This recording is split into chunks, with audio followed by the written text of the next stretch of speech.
Well, good evening. It's time once again for a meeting of the Northern New England chapter of SABR, and tonight we have a very special guest. Tim Hagerty is the Senior Manager of Broadcast and Media Relations for the El Paso Chihuahuas, having been with the team since the inaugural 2014 season.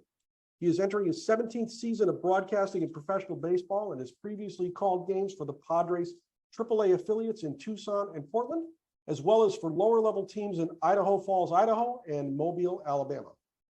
He's the author of 2 baseball books distributed by Scheinman & Schuster and has written hundreds of baseball history articles for Baseball Digest, The Sporting News, The Hardball Times, and other publications. Tim's work has been honored with National Edward R. Murrow Awards and by the Alabama Associated Press, the Idaho State Broadcasters Association, the Vermont Associated Press, and the Society for American Baseball Research. He was also voted El Paso Sportscaster of the Year in 2014, 2015, and 2016, and Baseball America named him an MLB broadcast prospect in its Best of the Minors feature. Tim actually grew up in Massachusetts and studied at Northern Vermont University. He's a big 90s music fan and lives in El Paso with his wife, Heather, and son, Carson. And he's here tonight to discuss his book, Tales from the Dugout, 1001 Humorous, Inspirational, and Wild Anecdotes from Minor League Baseball, coming out in paperback on March 28th. And I can't thank you enough, Tim, for doing this for me tonight. Ladies and gentlemen, my good friend, Tim Hagerty. Thank you. Thanks for the invite, Bruce, and so great to see everybody. As I was telling Bruce before we got started, great to be with your chapter. I was born in New Hampshire, born in Concord, lived there for a couple of years before the family moved to Massachusetts. I see we have some Vermonters on. I lived in Vermont a couple of years as well. As Bruce mentioned, went to college up there in the Northeast Kingdom and worked for some radio stations and TV stations. And for our Maine friends, the book is published by Cider Mill Press. There's my screen is blurred. I'll send you a link, but and Cider Mill Press is in Kennebunkport, Maine. So it's been great to work with the publishing company right there based on the coast of Maine, and they do great work. So Bruce, I put together a few images of the book in a PowerPoint slide. If I open that, will people see that? Sorry, Bruce, you're muted. You should be able to share your screen just fine. Okay, so if I click share screen, I see. I thought Bruce was driving this and he would do that, so I guess I'm in charge. I could think of nobody better. Looks good. Okay, you all see me now? And see the cover? You bet. Cool. That was one of the very few gifts of the pandemic, wasn't it? That we all learned how to use Zoom and can do things like this. All right, so there's the cover. Tales from the Dugout, 1001 Humorous, Inspirational, and Wild Anecdotes from Minor League Baseball. And the origin of this, I always loved baseball research, always have. And in 2012, when researching something else on newspapers.com, I came across this reference to a Texas League game in the 1880s that got delayed by a wild bull running on the field. And I thought, well, I'm around minor league baseball for a living. If I've never heard of this, the odds are most fans haven't either. So that became a document of mine, current stories, past stories, basically the craziest things that have ever happened throughout minor league baseball. And this document was working on it for about a decade. And it reached a point where I thought, okay, this is now book length. How do I pick a number? How do I divide these stories? How do I determine what this book is going to look like? And in the blurred kitchen right behind me, one day I walked by my wife's cookbook and it had 1001 recipes on the spine of the book. And I thought, 1001, that's the number. I like that. So from there, I had about 1,100 stories and I had to trim it down to 1001. So I would go through and find anything that was redundant. There was a player who was arrested in 1907 for using foul language during a game. And then there was an umpire in the 1930s who got arrested for using foul language at a game. Okay, that's not two different stories. Let's make that one story. So things like that is how I narrowed it down to 1001. So as I move on, these are the people publishing the book. Cider Mill Press, as I mentioned, they're based in Maine, and they are owned by HarperCollins. And because of that, there's great distribution. So it'll be in stores nationwide. And as Bruce mentioned, March 28th. So that's exciting that it's coming up here in around 1 month that it'll be out there. So I want to give you a feel for the interior design of the book. What I hoped was a book that not only had these short stories, 1001 of them, but each one has a catchy headline as well. And what I also hoped for was some cartoonish illustrations. And I do not have the art skills to do anything like that. So Cider Mill Press and their designers put together pages that look like this. It's a little bit cut off on my screen. I hope you can all see. Can you all see the? Okay, cool. Yeah, so it has headlines above each story. There's the first illustration you see in the book about the Syracuse Stars taking the field in dress suits because their uniforms weren't ready on opening day in 1885. I love that illustration there. So that's kind of a feel for what's in the inside of my book. Is each story is just a couple of sentences each, and I thought that was the best way to pack in as many stories as possible. So just on this one, we see a team in West Virginia holding a 4th of July picnic that includes a contest to see who could catch a greased pig. So if there's any minor league teams watching, maybe you could have a greased pig contest this year. Anyway, you get a feel for one of the initial pages there. Here's another fun story. I know we don't have any Capital Region New Yorkers, but maybe some folks in Vermont fairly close to the Albany, Troy area. But their field had a river that cut through the outfield in fair territory. The Troy Trojans, a Class B New York State League team. So to avoid outfielders running into a river, they actually put wooden boards down on the ground to actually have a bridge in the outfield. That was one of the fun things researching this book, was the ballpark conditions were so different. There was one note, I think it was in Maysville, Kentucky, that's in the book. Casey Stengel, of course, most known as the Hall of Fame manager, but when he was a minor league player in Maysville, Kentucky, ran into foul territory, into a stream, and caught a foul ball for an out. He was ankle deep in water and made the catch, Casey Stengel. So that's another example of some crazy ballpark stories that happened. All right. If you don't mind, let me just snag my water across the table, and then I'll tell you about this crazy story about some cowboys.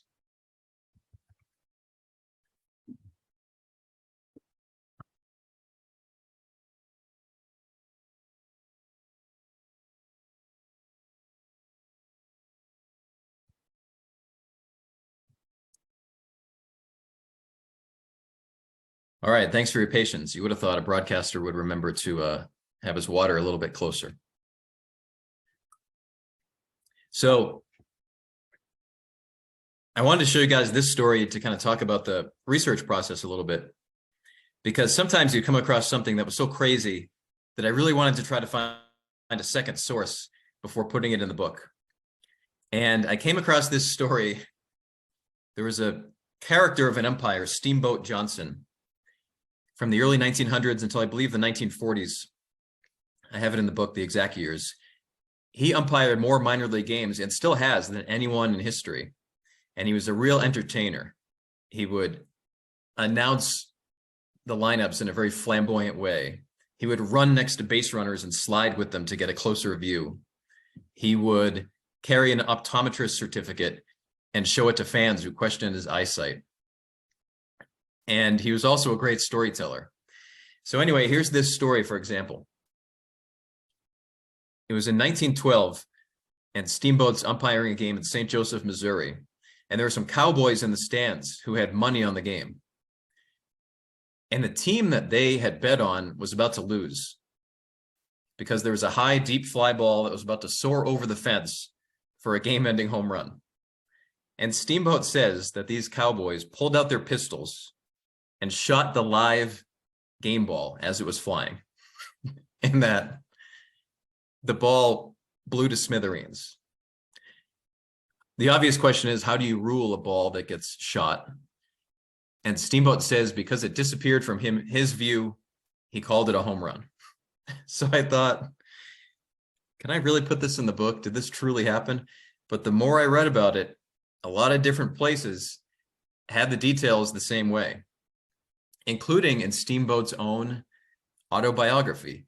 The umpire wrote a book that you can still buy these days about his journey. So we took this story, and here's what it turned into in my book. There's the Cowboys shooting that live game ball.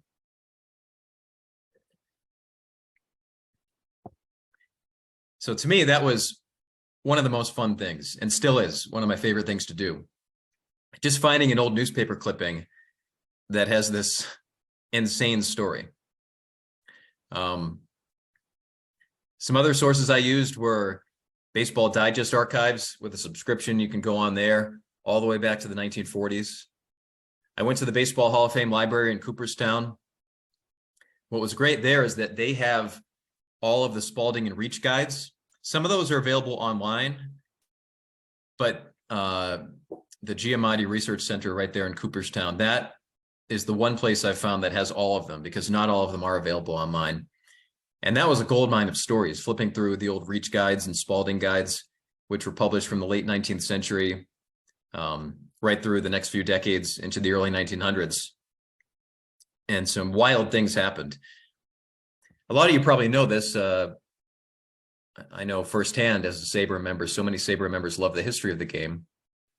But I think when I speak to fans, sometimes there's a misconception that late 1800s baseball and early 1900s baseball was gentlemanly, was polite. It is absolutely not true. It was a wild time full of fighting, saloons, because the type of ball player back then, they were not wealthy people that had a lot of job choices. There was a lot of professional baseball players, as you guys might know back then, that if they didn't play well, they were working at a mine the next year or some really laboring work.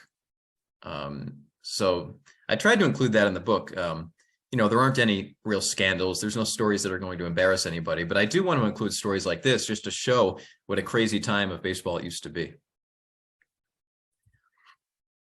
So here's another interior page that shows you a few stories. I love the illustration they did of the UFO. In 1951 in Great Falls, Montana, the general manager of that team, Nick Mariana, went outside the stadium and saw a mysterious flying saucer. And what was a very primitive video camera, he recorded it.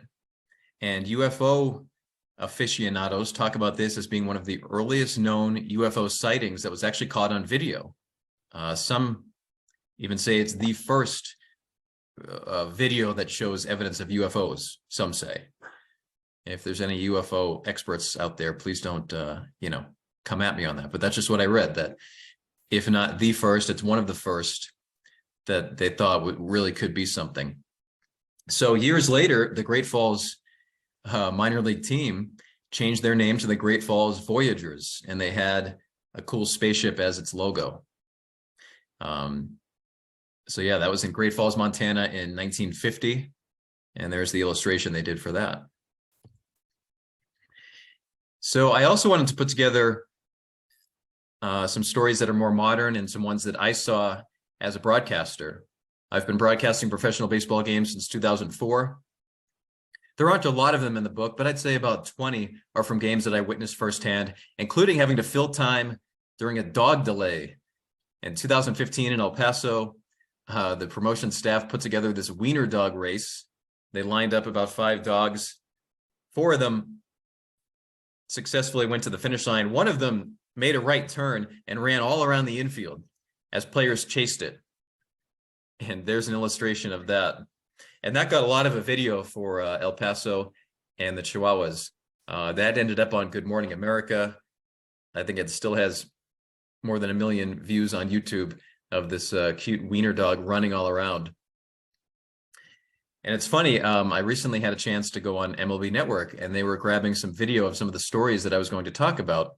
And I did not remember this at the time, but as you watch the video of this dog running around, gosh, was he at shortstop or third base? One of the Oklahoma City infielders is Corey Seager.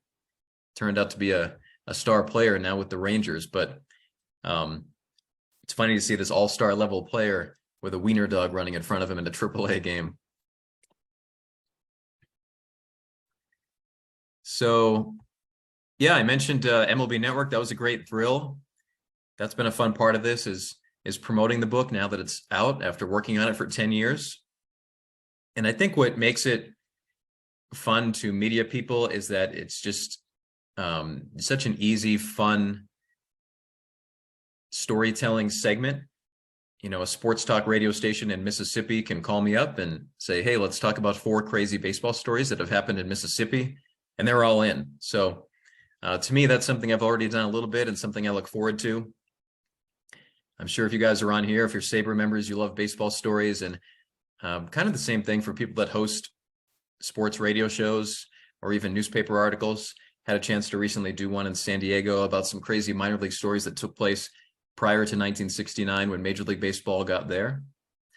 And that was a fun one. If you're curious, you can check that out. It's online at MLB Film Room for free there.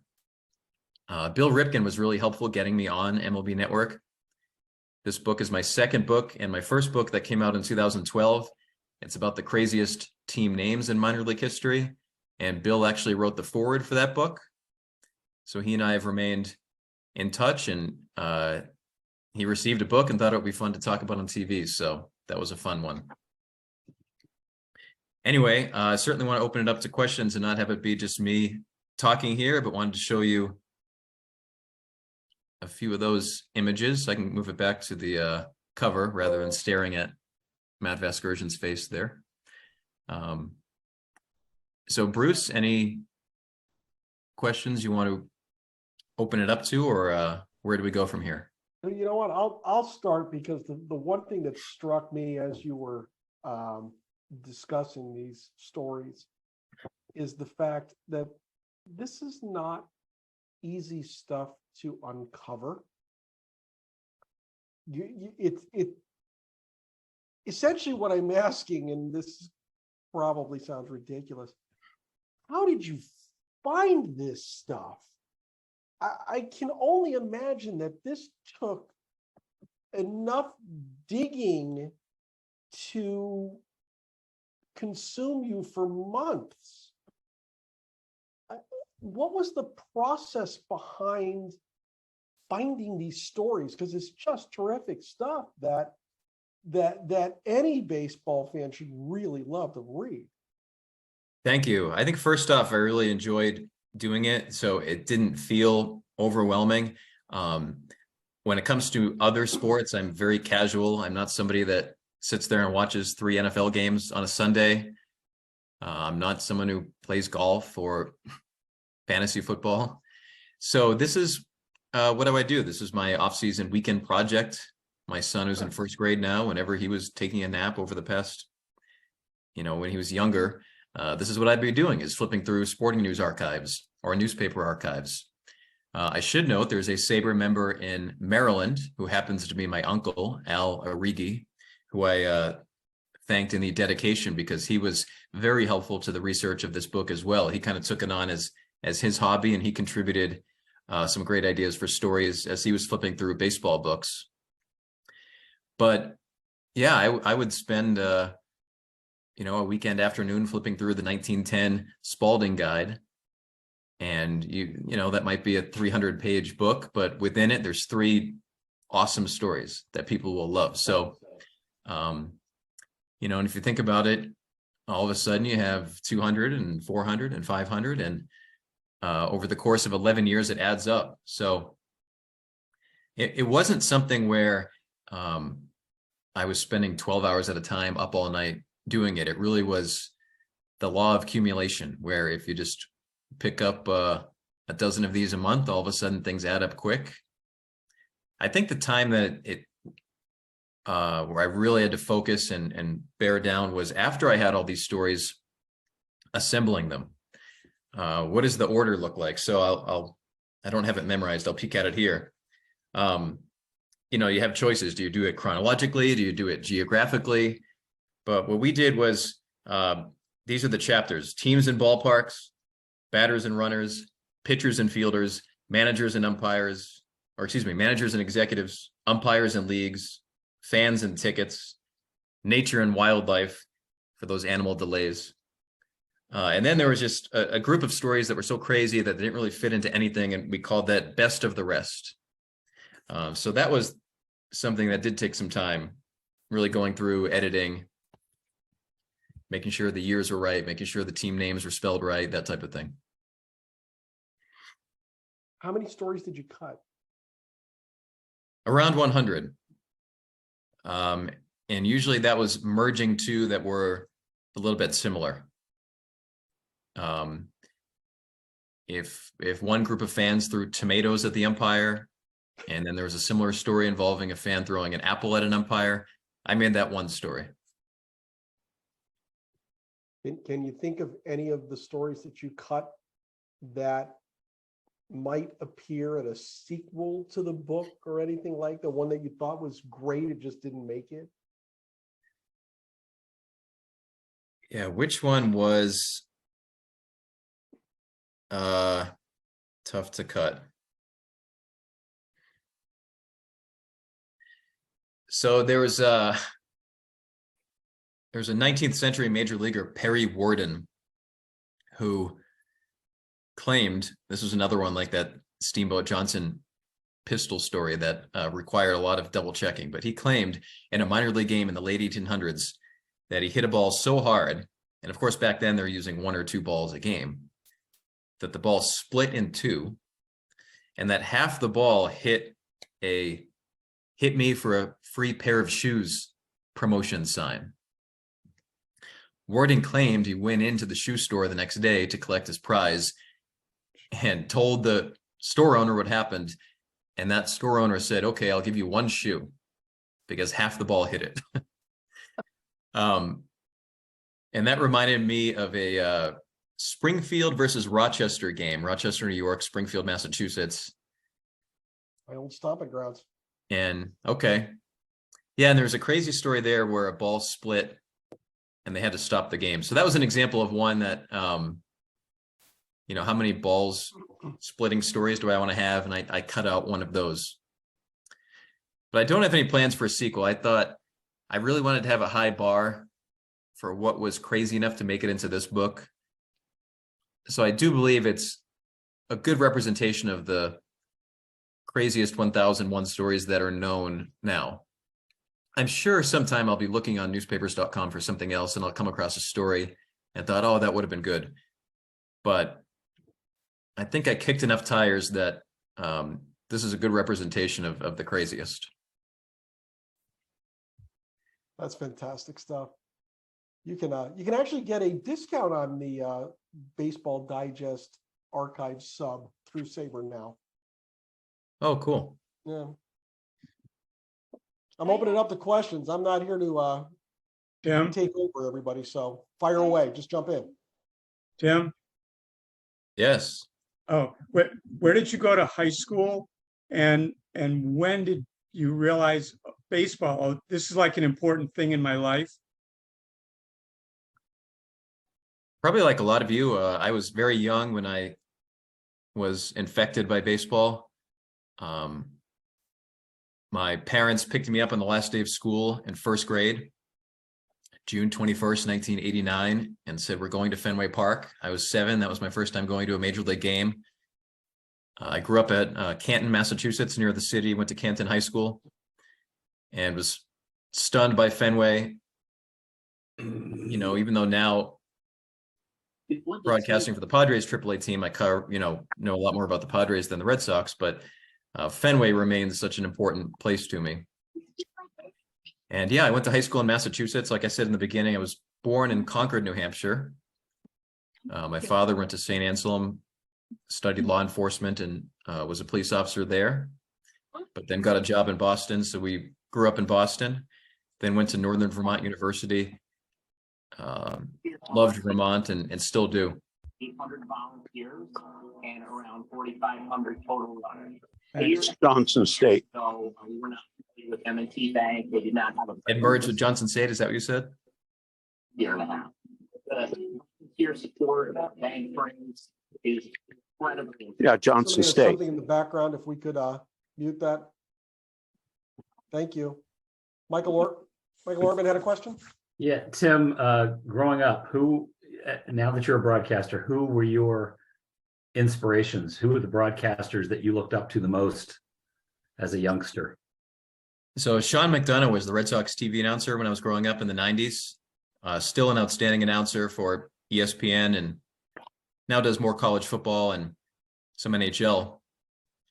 But I remember even as a kid recognizing that he was funny, but the second inning sounded different than the eighth inning. So I think just because I was so frequently listening to him, he's probably the one that made the most influence. I've told Don Orsillo this. Don's now the Padres announcer, as a lot as you guys know, broadcast Red Sox games for a long time. But he was the Pawtucket Red Sox announcer when I was in high school, and I used to listen to him on WSKO 790, I think, in Providence. And he was laughing when I told him that.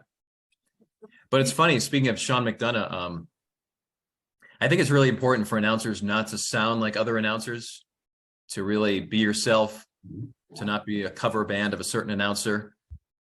And I think I do a good job of that. I haven't been, told I sound like anybody in particular. But my son, who's 7, last year we were watching an NHL game and Sean McDonough was the announcer. And my son, who's never said this since and never said it before, he said, "That guy sounds like you." So obviously, Sean McDonough, even subconsciously, obviously had some effect. I think my son's probably onto something there. Whether that was pace or cadence or pitch changes or how he punctuates big plays. So I'm a sophomore. I guess we all are at school. affected by what we listen to a lot. John did a number of Red Sox games this past year, broadcast a number of them. Yeah, I know he's back on radio on WEI and enjoyed hearing his voice again for sure. And that's what's great about being able to listen on the MLB app. As I'm getting ready for a AAA game, oftentimes I'll have a major league game on. There's definitely a rotation of teams I go to the most often. I'm not saying they're the best announcers, but maybe the announcers that do what I try to do the most. And those teams are San Diego, Pittsburgh, Oakland, Seattle, Washington. I love the AAA Rochester announcer, Josh Wetzel. He's outstanding. When I'm listening to a game, I really don't have a rooting interest for what's happening on the field. It's strictly to hear the announcers. Yes. I remember listening to the postseason this year and listening to Tony Gwynn Jr. Yeah, in does a good job. San Diego and on the app and thinking, this is Tony Gwynn. Talk about Their voices sound so alike. You're right. If you haven't already listened to it, I can't recommend it highly enough. The Lost Ballparks podcast that Mike Kozer in San Diego hosts is just remarkable because of the way he brings the voices of yesteryear into the podcast and brings to life whatever his guest is talking about. Just those voices have such a profound impact on people like yourself and others and all of us that we remember forever. It's really neat. Yeah, I'll look for that. I regrettably had never even heard of that podcast. Oh, Mike's absolutely fantastic. He's had quite an array of Hall of Famers on the podcast. Cal Ripken, broadcasters too. I mean, Bob Costas and John Miller and countless others. Really fantastic. But when he goes into post-production after the interview, he intersperses a lot of soundtracks from games and broadcasts of the past that just make it very entertaining. Wow. Yeah, that podcast is fantastic. It really is. Yep. Yeah, Mike's spot on there. Yep. In fact, he just had on the Padres recently retired. Who did the Padres for about 40 years? Ted Leitner. Ted Leitner was just on 2 weeks ago. Yeah, Ted has such a unique style, and I grew to just love listening to him. I remember when I first listened to him, I thought, like, it wasn't a good or a bad reaction. I was like, what is this? He speaks so fast, and the things the things that he's able to mix into an inning. You know, you'll listen to a random inning that Ted was calling, and you're going to hear about a musician, you're going to hear about a different country, you're going to hear, but it's one of those things where I just kept listening because I couldn't wait to hear what he was going to say next.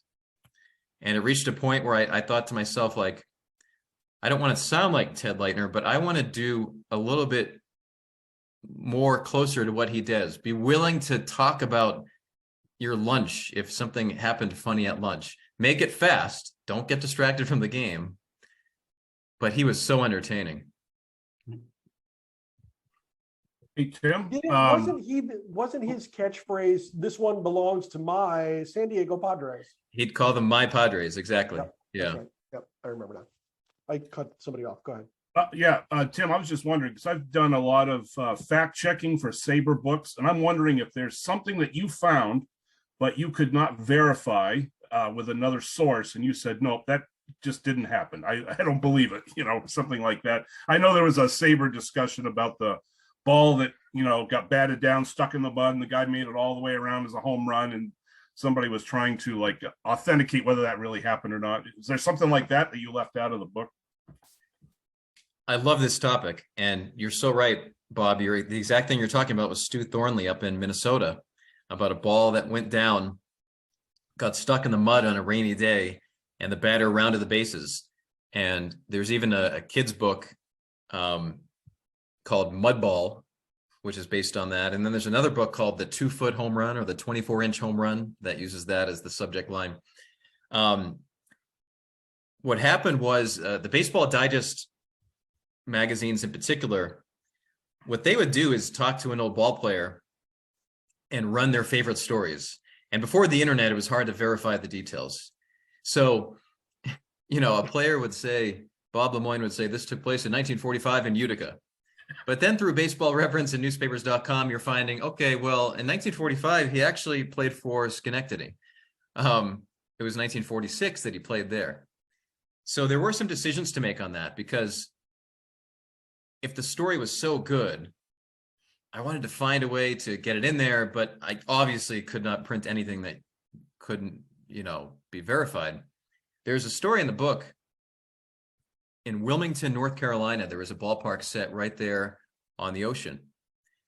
And there was a beached whale. And a fan ran up to the stadium and began shouting about this beached whale. And all the fans left the park to go see it. All the players left the park to go see it. It left only an umpire on the field. But as I looked into this, I couldn't pinpoint when it happened. So it was a hard decision. And I thought, okay, I won't fib, obviously. So what I did was I said in the early 1920s, and I told the story. That earlier story I told you about Perry Warden and the baseball that split, what I did was I wrote, Perry Warden claimed this happened. There was, I'm trying to think if it was that Minnesota mudball story. There was a story like that it just kind of didn't smell right. And then even if you find newspaper article after newspaper article that used it, there was one story that I put reportedly. So then you're saying, I'm not saying this happened this way. I'm saying reportedly this happened. So yeah, if stories didn't add up, I did not include them. If they were mentioned in multiple sources and they were very entertaining, I would put in a claimed or a reportedly. Good question in the chat here now from Mike Ortman. You mentioned, Tim, that among the local broadcasts you listen to on the MLB app is Washington. What is it about those broadcasts that appeal to you most? Charlie Slows and Dave Jagler, the trades between the Padres and the Nats, other? To me, when I'm listening to a broadcast, I think sound is crucial. It's like listening to a song. Think about your favorite song. What instantly drew you was what it sounds like. You probably the first time you heard it weren't even really paying attention to what the song was saying. So to me, I think that's crucial for a broadcaster, is working on the performance side of it. I've spent so much time over the years looking at breathing and pitch changes and speaking a little bit faster and then sometimes speaking a little bit slower, and what microphones work best and which format of recording it. To me, that's so much fun about sportscasting, is the technical side of it. So all of those things have in common is a clear, resonant sound in the voices. Not necessarily a deep voice. There's plenty of people with higher voices that the sound is so clear, they could voice commercials. And it's not just broadcasters. My wife gives me a hard time because there's probably once a month, whether it's somebody that I meet socially or someone I hear as a DJ or on a commercial, and I just say out loud, good voice. There's just something about a voice, and sometimes it's a man, sometimes it's a woman, and I just like a nice, clear sound. I think teams also, if you listen closely, they use their effects mics, their microphones different. To me, that's crucial, is hearing a good background noise. Major League Sound, the parks are just so well microphoned. You can hear that crack of the bat. And luckily in El Paso, we have that same thing. El Paso, we have a great fan base. And the best gift that provides me is that even on a Tuesday night, it's lively in the background. And that really backs up when you're calling an enthusiastic play, when there's that background noise showing that enthusiasm.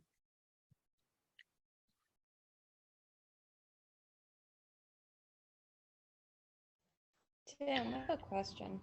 Hi. What was your favorite story? So, sorry there, Molly and Gus. I was opening up the chat, but I will close that. What was my favorite story? So the first thing that comes to mind, actually, this will fit in well with the Northern New England chapter here. I had heard from a former player that there was a AA game that a fly ball disappeared. And it was on a clear night. It was not weather. It was not fog. It was Bristol against Jersey City. And there were some big names in this game. Bristol was the Red Sox affiliate. Wade Boggs was on the field. Jersey City was at that time an A's affiliate, and Ricky Henderson was playing in this game.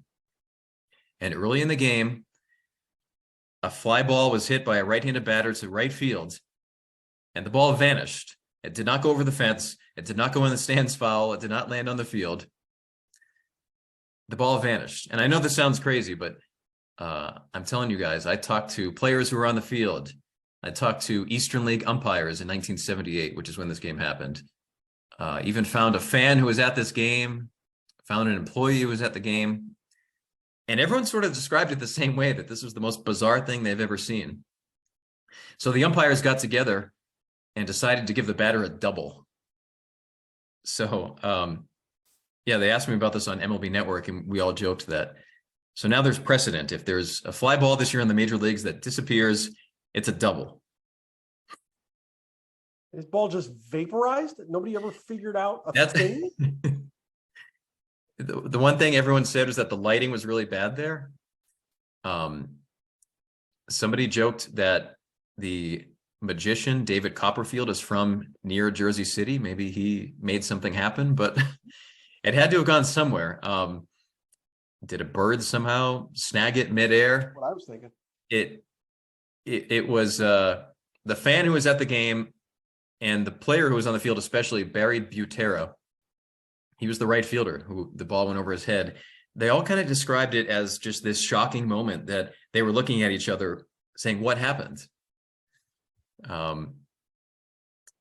So yeah, I mean, Bruce's reaction right there, that's why I think it's probably my favorite story, because I have the same reaction. Just what happened? It's such a mystery. It's easy to understand. It's simple. There's some big names involved. So to me, that's my favorite story, probably. That's nuts. Exactly. Yeah.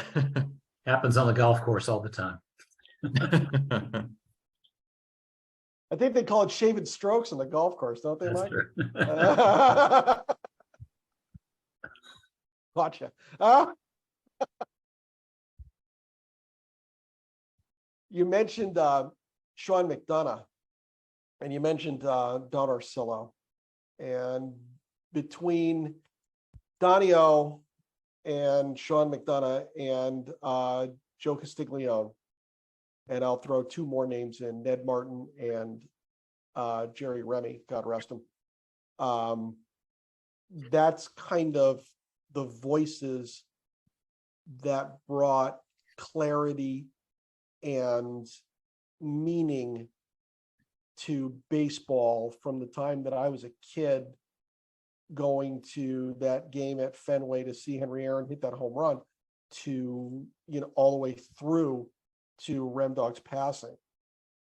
And it's interesting that you can stop and hear a voice and say that, you know, oh, nice voice, when you see those highlights on MLB Network, go onto YouTube and find the highlights and hear the voices again. And you immediately, in a lot of cases, think those very same words. And it that's where baseball provides those positive connections to the past through a couple of sentences. Yeah, I think that's really the power of play-by-play, where I think for all of us, whether we're kids or adults, if you hear a certain voice or you hear a certain player's name, it makes you think of something, makes you think some emotion, you know, good, bad, or otherwise. So yeah, I think about that. I'm really lucky here in El Paso because I've been the broadcaster since this team arrived in 2014. So I've kind of become the de facto historian of the team, where I'm sitting at a restaurant and somebody will say, hey, whatever happened to this pitcher? And that's really cool because I broadcast the road games. You know, we have some longtime staff members that have worked all of the home games, but because I'm the only person who's on the road in a media capacity for all of road games, you kind of become the expert on the history of the team. And El Paso's had a lot of success, a lot of big crowds, a lot of wins. So now as we compile more and more players, I think at the AAA level, I've been lucky to maybe have a version of that here. Heather has a question. I have my hat here. Oh, wow. Where'd you get that? Oh, geez. Can you see the little Chihuahua face? Yeah. It's really great. It's a great logo. I had a Chihuahua for many years, and so when I found out that, you know, Wow. you could have a baseball hat with a Chihuahua on it, I got it. But I wanted to ask you, how long have they been the Chihuahuas? So the Padres AAA team moved here after the 2013 season. So El Paso's Chihuahuas, their first year was 2014. El Paso had AA baseball through 2004. That team relocated. So there was independent baseball here in the interim. And it really was a growing city. There was a big appetite for it. And the Padres AAA team was in a situation where it was looking for a long-time home. So a local ownership group here purchased it. And it's been great. The stadium is stunning. Right there in the downtown, you see the buildings in the background. It's really cool. And with that has come a lot of fan support. I think a lot of times the best AAA cities are places where you're the biggest game in town, and we have that here. You know, we go to Las Vegas, and in the past we've gone to places like Nashville, and there's NHL teams and NFL teams, and those stadiums are beautiful and those teams are well supported. But in a lot of minor league cities, people are going out for the fireworks or the hot dogs, and we have that in El Paso. But the fans here, they get angry. They want to see wins, and players have talked about that. They appreciate the fact that if El Paso makes a couple of errors in an inning, there's booing. And as crazy as it is to say, players have actually said to me they love that fans are just really passionate about winning that day's game. Just a so follow-up question on the Copa, the Hispanic version of the Chihuahuas. What is that? What's the name of that team, and how often do they play? Is it 3 times a year or 4 times? It was depending on the matchups, typically between 5 and 10 times a year. Oh, and okay. Yeah, the team's the El Paso Margaritas. Okay. The Margarita, this goes back to what Mr. Lemoyne was asking earlier. The Margarita reportedly was invented in the El Paso, Texas, Juarez, Mexico region. but I always say reportedly because one time I said the margarita was invented here, and I got an email from some guy from some town in California that was telling me how wrong I was. So yeah, whenever you say first, best, worst, you got to be careful. But yeah, that's why margaritas was selected. I've seen a few games on Minor League Baseball TV from El Paso, and the ballparks, it is just gorgeous. Just what you see on television is wonderful. Can you give us an idea of the vibe of the place as the season progresses, or just on maybe one of your favorite nights, or just a nightly basis in general? What's the vibe going to a Chihuahuas game? It's awesome. It's lively. There's a lot of entertainment on the field. Pre-game, people are there early. We're lucky that technologically it's a beautiful stadium with a great HD video board that I think the production team uses really well. And there's also some unique flavor. There's this song that gets played in the 7th inning stretch every single home game, and they show a Chihuahua standing on its hind legs. And it's this tradition that is developed during the 7th inning stretch. So it's a really, I guess lively is really the word that comes to mind. There's chants.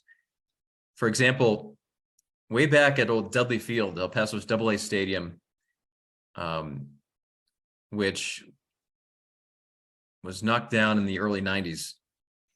But they had a tradition there, and they chant, "We want to hit, we want to hit." So the first ever Chihuahuas home game, April 28th, 2014, the fans start chanting, "We want to hit." But I'm looking around at all the digital screens, and there's nothing cueing them to do that. And I thought, like, this is something. These fans just did that because their parents did that and their grandparents did it. And now they do it in El Paso still. So it's really cool. One of the great compliments that we've gotten over the years is when visiting players will say it's their favorite place to go. I sat next to a AAA umpire once on an airplane, and he said El Paso is his favorite place to go. Because even though those are the fans maybe that are most likely to get on him, they love the atmosphere there. It's a really compact stadium. There wasn't much land to build it on. So because of that, the seats are close. It's a 2-deck stadium. But if you guys are curious after, type in Southwest University Park to Google Images or something. It's really a great stadium. There's 2 brick buildings out in right field, meant as kind of to replicate the Western Metal Supply building in San Diego, El Paso's affiliate. You see the Franklin Mountains beyond the distance on one side, and then you see the buildings of downtown El Paso on the other side. And the downtown in El Paso has really grown as a result of the stadium. I moved here in 2013, and there's a lot more restaurants, a lot more office buildings. So that's been cool to be involved in really the growth of an area of a city. Well, I think he sold me, so I think we should start a campaign, Saber 52 El Paso. That would be awesome. Yeah, I mean, come on. We could bang that ballpark out some night. Tell you what, be great. Do they serve margaritas at the stadium? Yes, and you can get nachos. That's good. That's a good thing. You can get nachos in a dog bowl that has the Chihuahuas logo on it. That's a big seller too. Get out, really? Yes, I wish I had one. That's hilarious. But it's cool, yeah. And it's a quality enough dog bowl that you can use it for your pets. Oh, that's out of sight. That's true. Anything else for Tim?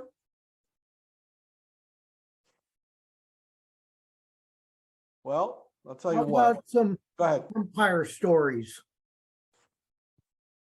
Oh yeah, love this. A couple come to mind, and I want to get the date right here.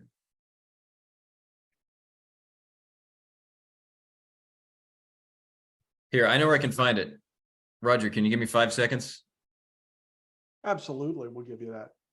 All right. I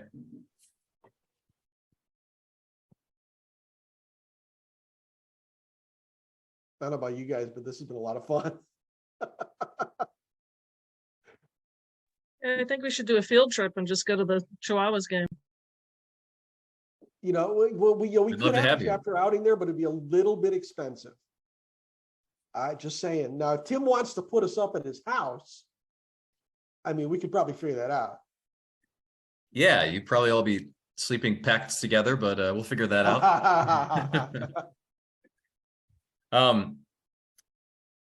So yeah, I love Roger's question because the umpire chapter is probably my favorite. There was probably the most chaos involving umpires back in the day.